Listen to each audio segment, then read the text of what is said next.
Totó, me parece que esto no es Kansas, ¿sabes?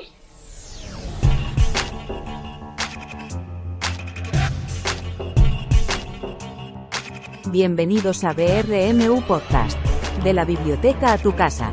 La Biblioteca Regional te lleva la mejor programación cultural, los mejores profesionales y las charlas más interesantes. Disfruta del episodio.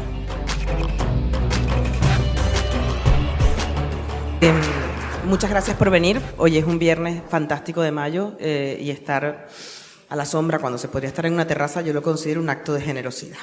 Esta tarde mi nombre es Karina Sainz Borgo, soy periodista, escritora y estoy con el maravilloso grupo de músicos de Ensamble Garnati, Pablo Marto, violinista, compositor, director, Alberto Marto, chelista, Pablo González, viola. Y vamos a hablarles de la relación entre Stefan Zweig y Richard Strauss, la relación entre la música y la palabra, acompañando la exposición que está arriba. Queremos dar las gracias al director de la Biblioteca Regional de Murcia y, por supuesto, a todos vosotros por venir. Va a ser una conferencia-concierto, así que vamos allá. Muchachos, ustedes pónganse en situación. Si quieren, siéntense que yo le voy a dar la brasa a la gente, que es mi trabajo. Pues bien, como os comentaba, de alguna manera siempre ha existido la idea, ¿no?, de que qué va primero, ¿no?, la música o la palabra. Y Capriccio, que fue la última obra y la última ópera que compuso Richard Strauss, va sobre este dilema, la música o la palabra. Y eso es lo que hemos querido ofrecer hoy a todos vosotros, porque la relación y el conocimiento que tenía Zweig de la música era muy profundo y trabajó con Richard Strauss. ¿Cuál es nuestro punto de partida? Capriccio fue la última ópera de Richard Strauss. La compuso inspirándose en el argumento que Stefan Zweig escribió para él, con la condición, porque fue una condición sine qua non que puso Stefan Zweig, de que no figurara su nombre en el libreto. ¿Y por qué razón uno de los mayores compositores del romanticismo germánico, como Richard Strauss, aceptaría renunciar a la autoría del novelista e intelectual austríaco más importante de la Viena del momento? Estamos hablando del año 1942. ¿Por qué semejante disparate? ¿Pero qué es esto? Bueno, la historia tiene todas las respuestas. Stefan Zweig, aristócrata ilustrado, filósofo, autor y asiduo a las tertulias vienesas donde departían Joseph Roth. Si no habéis leído Los años del bebedor, Años de hotel, que es fantástico, La marcha Radetzky y también Sigmund Freud, en una Viena absolutamente idílica, en la que los salones de conversación y los salones de música se convertían en espacios intelectuales. Zweig se forma dentro de ese contexto cultural y literario. Y también dentro de ese espacio, ya a finales, a comienzos de los años 30, conoce a Richard Strauss, a raíz además de una carta manuscrita de Mozart, y empieza una correspondencia entre ambos. Ahora bien, Capriccio, que es la obra que he citado como la última de Richard Strauss, no fue la única obra que compusieron juntos. Stefan Zweig como argumentista y libretista y Strauss como compositor y como músico, sino que tuvieron una ópera anterior que se llama La mujer silenciosa, cuyo estreno fue entorpecido y finalmente boicoteado por la Alemania del Tercer Reich, a causa de las leyes que desde 1933 prohibían a los judíos estrenar obras en Alemania, en la Alemania nazi, por supuesto. Capriccio se estrenó en la Ópera de Múnich en 1942. Stefan Zweig ya se había suicidado meses antes, en Brasil, después de la errancia que lo condujo primero a Inglaterra. Pasó mucho tiempo en Inglaterra, de hecho asumió la nacionalidad británica, luego pasó un tiempo en Estados Unidos, donde coincidió además con muchísimos exilados y represaliados de los fascismos europeos, entre ellos Toscanini. Es una época de muchísima convulsión. De hecho, Thomas Mann termina en Los Ángeles en ese momento, porque además las políticas de persecución antisemitas del régimen nazi fueron muy, muy virulentas contra intelectuales y todo aquel que fuera contra el régimen. Estamos hablando del comienzo de la Alemania del Tercer Reich, ya después vamos a un escenario mucho más grave. Pero finalmente Stefan Zweig se marcha a América del Sur, a Brasil, que es donde se quita la vida. Stefan Zweig no supo nada del estreno de Capriccio y tampoco vio en vida la publicación de su obra más importante, El mundo de ayer, que son sus memorias, que además se publican de manera póstuma en Estocolmo, la editorial Fischer Verlag, que es la editorial de Thomas Mann. Es una editorial alemana, la más antigua, y que en ese momento tenía filial tanto en Estocolmo como en Suiza. Hoy mantienen la de Suiza, pero en el 42, recién suicidado Zweig, se publican estas memorias. Pero bueno, así comienza esta historia y así comienza esta tarde, por el final, por Capricho, por la última ópera de Richard Strauss. Pero el final son muchas cosas. El final es el fracaso de la vieja Europa, embestida por los nacionalismos y los fascismos. El final es el suicidio del intelectual más brillante. El final es Capricho, el testamento musical de Richard Strauss, o lo que muchos consideran su gran testamento musical. En fin, Zweig y Strauss son seres de un mundo crepuscular, a los que hoy dedicamos esta tarde de literatura y música, un viaje que nos va a llevar de la Viena y la Europa del siglo XVIII y XIX, vamos a trazar un arco hasta comienzos del siglo XX, a través de un recorrido que hemos diseñado yo en la palabra, Camerata Garnati en la música, y que va a atravesar un recorrido que van a interpretar obras de Schubert y Beethoven, que es un momento además donde el continente está en ese trasiego en el que está a punto de claudicar la Europa ilustrada, y estamos a punto de adentrarnos ya en el comienzo del siglo XX y la disolución del Imperio Austrohúngaro, que con la caída, con el final de la Gran Guerra, termina disolviéndose y estallan todos los problemas de los nacionalismos. Es en ese siglo donde además discurre y se compone la obra del tercer compositor que se interpreta esta tarde, que es Gideon Klein, que los músicos de Garnati nos darán algunas claves, algunos apuntes para entender por qué es tan importante él hoy, esta tarde, y qué tienen que ver Schubert, Beethoven y Gideon Klein con Stefan Zweig, que es bastante. La música de estos tres compositores hacen las veces de un tríptico histórico y estético, y como os he dicho, será interpretada por Pablo Martos, Alberto Martos, y por Pablo González de Garnati Ensemble. Así que vamos a tener un capítulo de música y un capítulo de palabra, y yo les permito a los virtuosísimos músicos de la Camerata Garnati que nos acompañen y nos ilustren.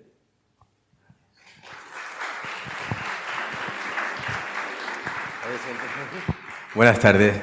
Bueno, pues como Karina ha dicho, vamos a comenzar haciendo una referencia al mundo de ayer. Stefan Zweig se educó, creció en una cultura en la que la música tiene un lugar predominante, muy importante. La música en el mundo germano es el centro de las reuniones. Este es el caso de la música de Schubert o de Beethoven. Se conocían como reuniones de grandísimos intelectuales en las cuales se reunían para hacer música. Es lo que se llama en Alemania Hausmusik, música de casa. Y eso perdura todavía hoy día en Alemania. La gente a veces hay gente que queda en el mundo amateur para leer una sinfonía de Beethoven todos los domingos, tardan un año en prepararla, pero al final son felices creando música juntos y con la tarea, con esa artesanía de hacer música, ¿no? Y es por eso que hacemos un poco el preludio al tiempo de Stefan Zweig con esta piedra angular tan importante dentro de la cultura germana.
Garmisch, 26 de febrero de 1935.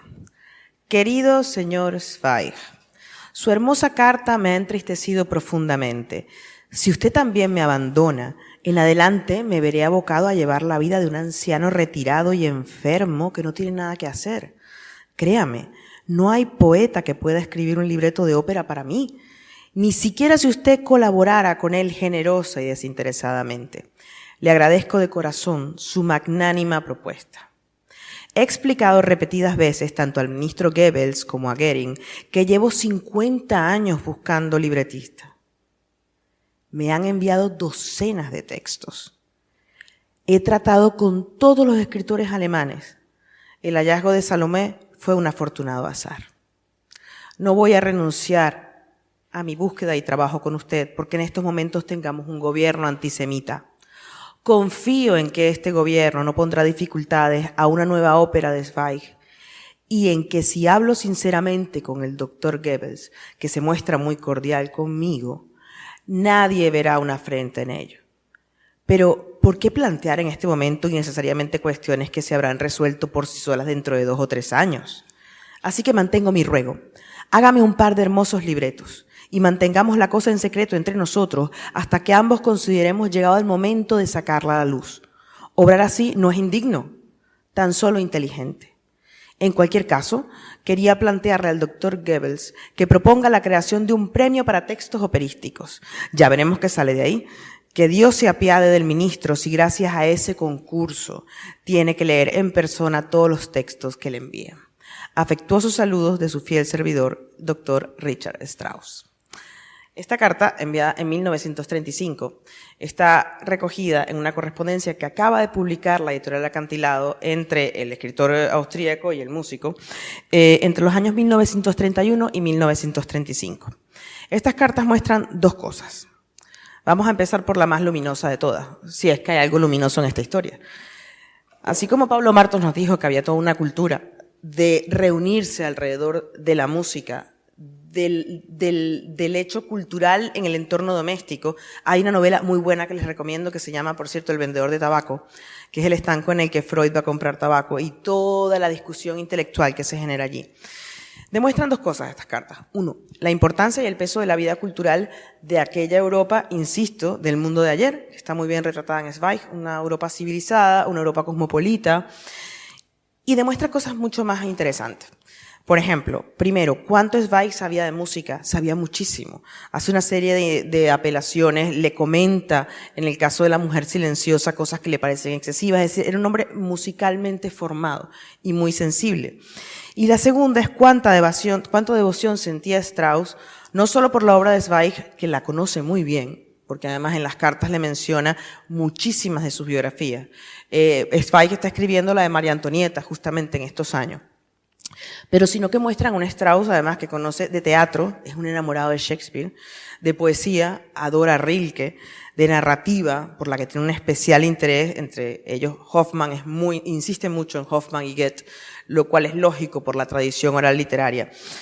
La colaboración artística entre Stefan Zweig y Richard Strauss empieza en el año 1931, cuando componen La mujer silenciosa, que es una ópera en 3 actos, que tiene la música de Strauss y el libreto de Zweig. Ahora, ¿qué ocurre? Ellos empiezan a escribirla en 1931. Las leyes de control o de prohibición de autores y compositores judíos no han entrado en vigor. Pero claro, demoran 2 años, y 2 años antes de su estreno, en 1933, Hitler, que acaba de acceder al poder, prohíbe a los judíos trabajar en los escenarios alemanes. Zweig era judío, y esa imposición pesó en su contra. Tras mucho forcejeo, que les invito a leer la correspondencia porque es demoledora, es humanamente demoledora, porque vemos a un Zweig que está aterrado de que lo sigan persiguiendo y lo sigan señalando, y él intenta por todos los medios esconderse, no colaborar, no aparecer, ¿no? Es esa cosa muy extraña que ponen en marcha los totalitarismos, en el que la víctima, además de víctima, se siente culpable por su propia persecución. Pero del otro lado vemos a un Strauss, creo que moralmente muy comprometido, y que intenta por todos los medios que Zweig no deje de colaborar con él.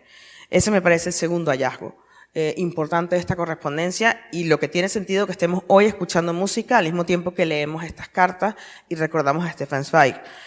Porque estamos viendo un Zweig constantemente señalado por la prensa alemana. Hay una carta en el 34 en el que Goebbels lo menciona en una locución radial, y él pierde los papeles. O sea, Zweig no puede corregir, no puede entregar. Strauss intenta pedirle, por favor, que siga adelante. Es decir, imagínense un momento de opresión de ese tipo, ¿no? Primero porque se ve impedido de cruzar la frontera.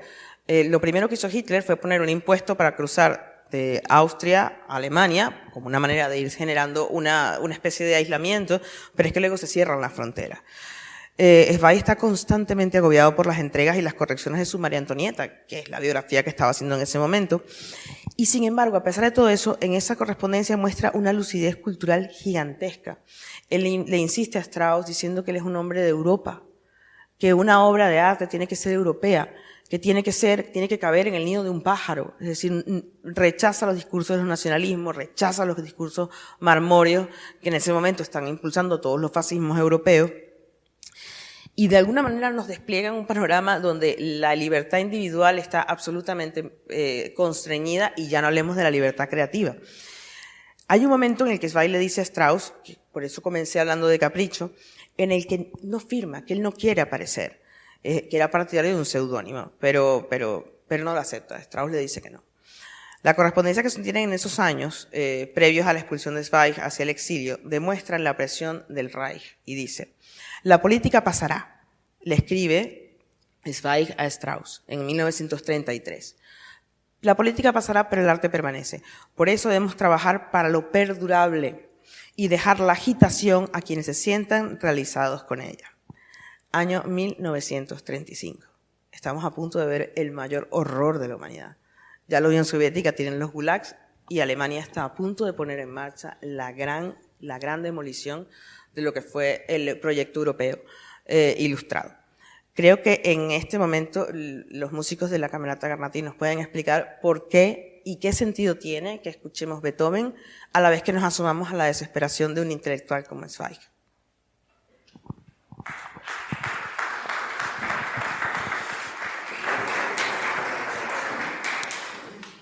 No podíamos dejar fuera de la ecuación a uno de los grandes compositores, a uno de los grandes titanes de la creación como era Ludwig van Beethoven. A pesar de ser alemán, nacido en Bonn, Beethoven se instaló en Viena y triunfó en Viena, y es un heredero de la cultura, de la cultura musical vienesa. Estudió con Salieri y con Haydn, y él transformó la estética musical, transformó hasta la grafía y la escritura musical.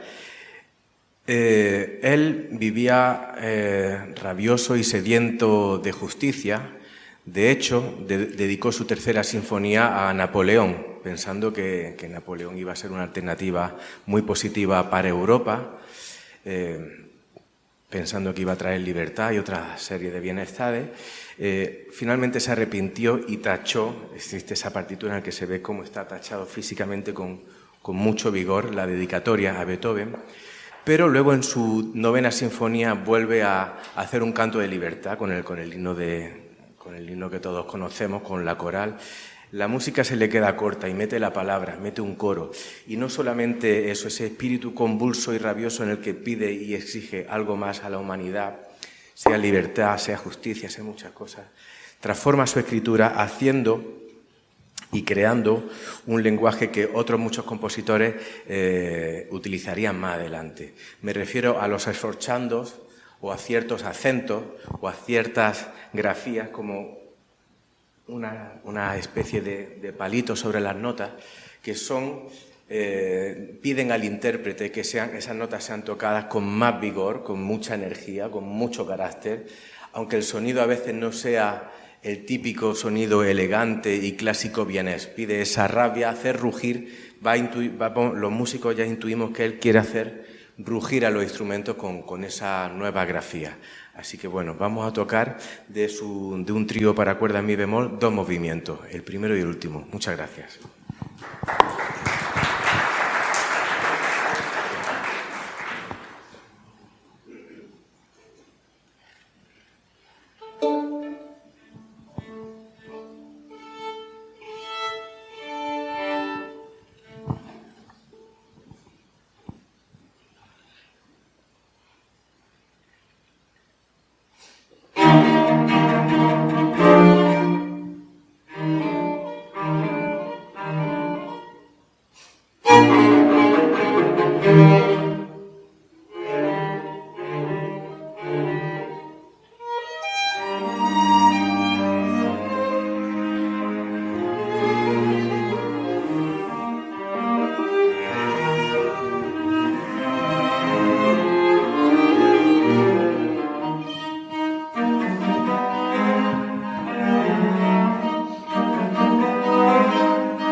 Londres, septiembre de 1934.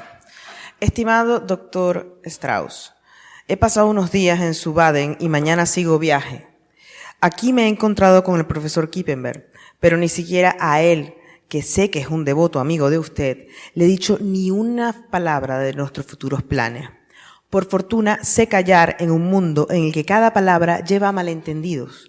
Lo último que querría sería complicar aún más las cosas por culpa de una indiscreción. Puede confiar en mí por completo.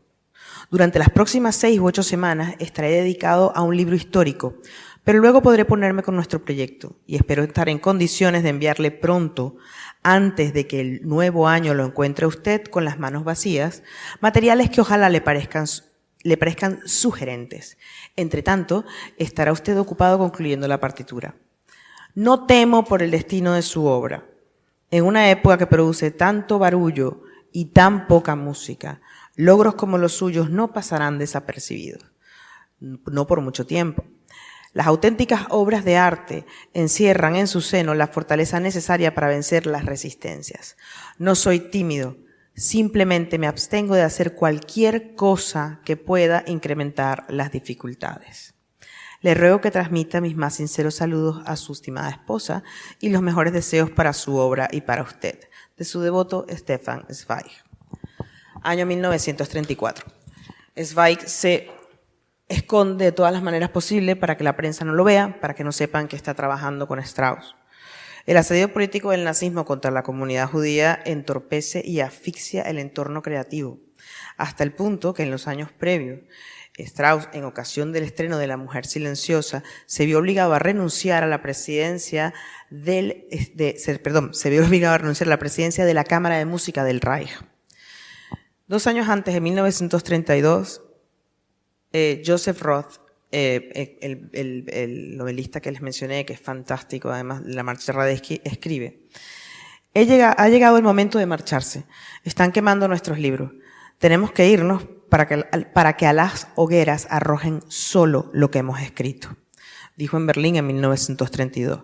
Hacía muy poco tiempo había sido dado la orden a las fuerzas de asalto nacional socialista de quemar todas las obras indeseables de la lengua alemana. Estamos en la carta que he leído, en la de 1934, estamos a 6 años antes de que comience toda la resistencia francesa, por ejemplo. Camus está a punto de pasar a ser Combat. El mundo está todavía incrédulo ante lo que está por ocurrir. Y en todo ese momento de turbulencia, Zweig siempre está preocupado por esconderse, porque no le ocurra nada, por no perjudicar a Strauss, porque cada vez va siendo el asedio institucional y de alguna u otra manera creativo va siendo mayor. En esos momentos, el tiempo en el que Thomas Mann tiene que marcharse a Estados Unidos, Joseph Roth, Nabokov también tiene que moverse, porque hay muchos otros temas entre medias. Tenemos el tema de los fascismos, pero también está el tema ruso, de Stalin, que se va acrecentando a lo largo de toda la década. Estamos en un momento de polvorín para toda Europa, es decir, tenemos exilios tremendos como los de María Zambrano, por ejemplo, o el propio Chávez Nogales. Es decir, es una década de pólvora, es una década terrible. Justamente en ese momento muchos otros artistas, Kandinsky, Chagall, se tienen que mover a Estados Unidos. Es un momento en el que, insisto, una vez más, la vieja Europa se está viniendo a pedazos, se viene abajo.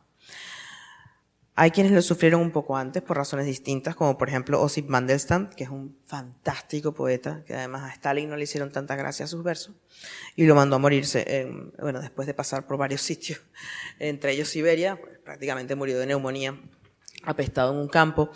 Y el último capítulo de esta tarde musical, histórica, literaria,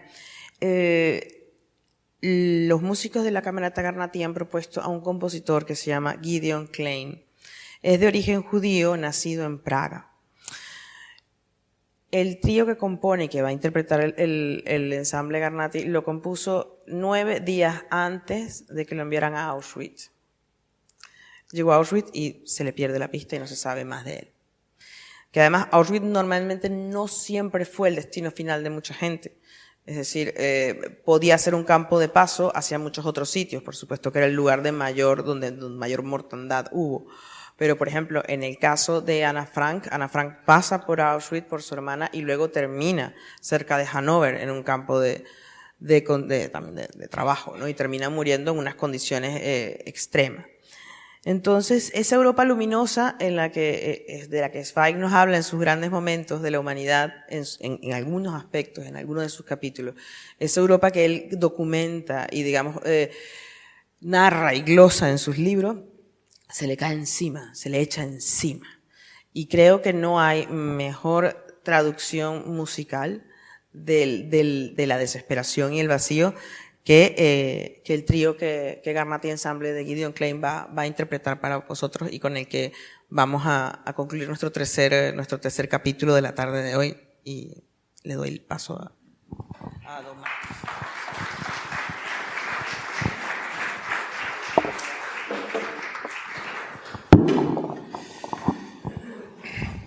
Esta música de Gideon Klein fue compuesta ya, de hecho, en un campo de concentración en la República Checa. No recuerdo exactamente cuál de ellos, pero fue escrito ahí. Este autor no llegaba a los 30 años cuando ocurrió esto y después fue a Auschwitz, ¿no?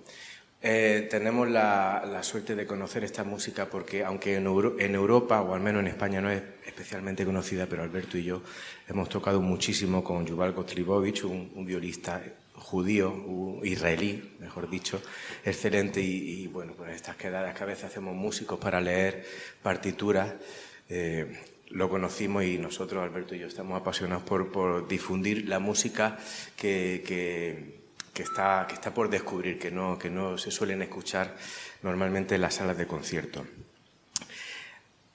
Al igual, de tal modo que Richard Strauss en esta época llega al culmen del sinfonismo con un postromanticismo en el que quiere expresar tanto que está a punto de romper la tonalidad, lo que conocemos clásicamente como do mayor o re mayor, pues aquí con esta música de Klein entramos en la época en la que está Arnold Schoenberg y empiezan a convivir distintas estéticas.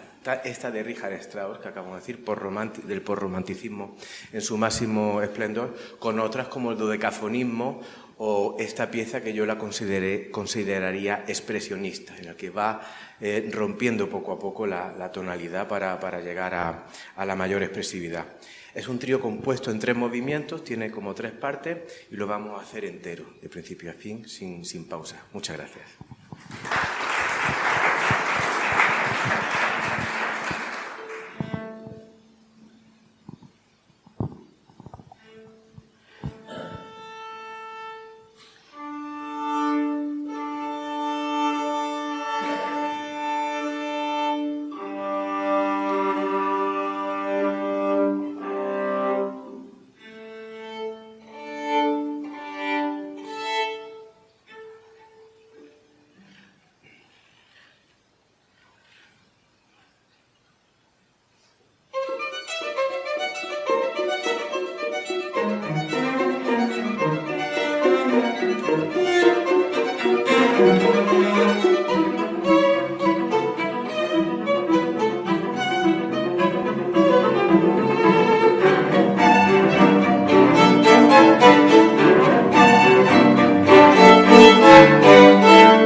Muchas gracias a todos.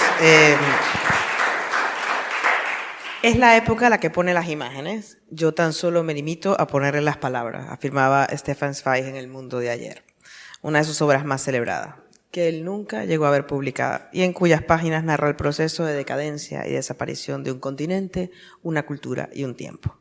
Nosotros hemos intentado reunir las palabras de Zweig con los sonidos de su tiempo, así que muchas gracias a la camerata y a vosotros por venir.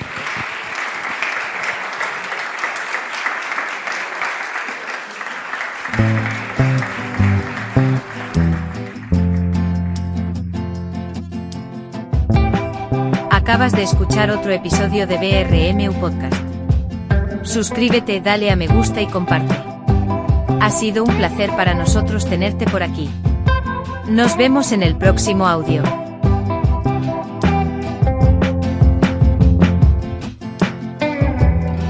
Presiento que este es el comienzo de una hermosa amistad.